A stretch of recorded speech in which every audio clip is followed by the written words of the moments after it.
ስለዚህ ወንጀል ሰርተ አታቁም ይቅርታህን አታቁመው ወንጀል ከሰራ በኋላ ይቅርታ መቆም የለበትም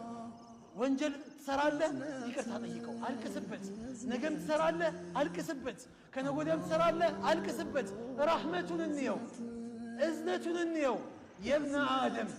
لو بلغت ذنوبك عنان السماء ثم استغفرتني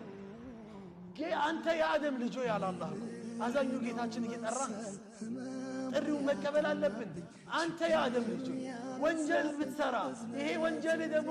የሰማይ ጫፍ ቢሞላ ወይም ምድርን ቢያጥለቀልቀው ከዛ በኋላ እኔ ጋር ይቅርሻ ብለህ ብትመጣ غفرت لك على ما كان منك ولا أبالي الله የጀነት አካውንት ነው ፈልገው والله የጀነት አካውንት አላህ ይስጠኝ ያን ነው ዱዓ ተደርጉልኝ አላህ ካል ፈቀደ 1 ሚሊዮን አካውንት ቢኖር አይሳካም ስኬታማ አትሆን